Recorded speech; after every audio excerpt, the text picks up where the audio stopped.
YCP అధినేత YS Jagan Pulivendula నుంచి hat trick ఎమ్మెల్యేగా ఉన్నారు. 1955లో పులివెందుల నియోజకవర్గం ఏర్పాటయ్యాక వరుసగా అక్కడి నుంచి రెండుసార్లు హ్యాట్రిక్ సక్సెస్ సాధించిన ఘనత దివంగత వైఎస్ఆర్కే దక్కింది. ఆయన 1978, 83, 85లలో గెలిచి తొలి హ్యాట్రిక్ కొట్టారు. అలాగే 1999, 2004, 2009లలో సైతం 3 సార్లు వరుసగా గెలిచి రెండోసారి హ్యాట్రిక్ సక్సెస్ కొట్టారు. ఆయన తర్వాత వైఎస్ జగన్ 2014, 2019, 2024లో వరుసగా గెలిచి తొలి హ్యాట్రిక్ సక్సెస్ సాధించారు. ఆయన అక్కడ మరిన్నిసార్లు పోటీ చేసి గెలవాల్సి ఉంది. తండ్రి రికార్డ్ని అధిగమిస్తారేమో చూడాల్సి ఉంది. అయితే పులివెందుల వైసీపీలో కంచుకోటగా ఉంది.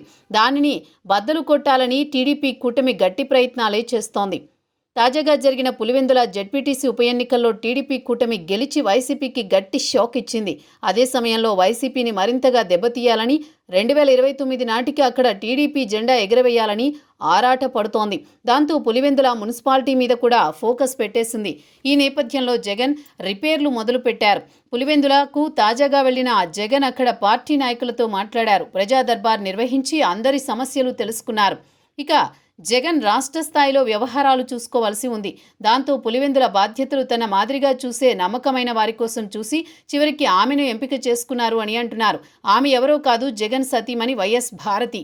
ఆమె పులివెందులలో జగన్ లేని లోటుని తీరుస్తూ అక్కడ ప్రజలతో నేరుగా మమేకమవుతారు అంటున్నారు. పులివెందుల ప్రజలకు వైఎస్ కుటుంబంతో మంచి భావోద్వేగమైన బంధం ఉంది. దానిని వైఎస్ వివేకానందరెడ్డి చక్కగా కొనసాగించారు. ఆయన తర్వాత వైఎస్ అవినాష్ రెడ్డి ఆ తరహాలో పనిచేయలేకపోతున్నారు అంటున్నారు.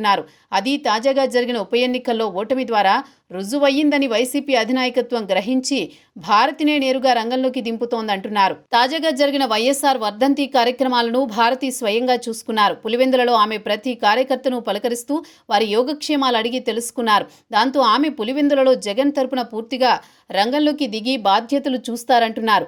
ఆమెకు ఇది కొత్త కూడా కాదు అని చెబుతున్నారు. వైసీపీ జగన్ ఎన్నికల్లో పోటీ చేసినప్పుడు ఆయన తరపున ఇంటింటి ప్రచారం నిర్వహిస్తూ వచ్చారు. ఆమె అందరికీ అలా బాగా పరిచయం ఉన్నవారే కావడంతో పులివెందులలో ఆమెకు పార్టీ బాధ్యతలు అప్పగించడం ద్వారా పార్టీ పట్టు జారుకోకుండా చూసుకోవడమే కాదు, వైసీపీ ఎమోషన్ని కంటిన్యూ చేయాలన్నది కూడా ఆలోచనగా ఉందంటున్నారు.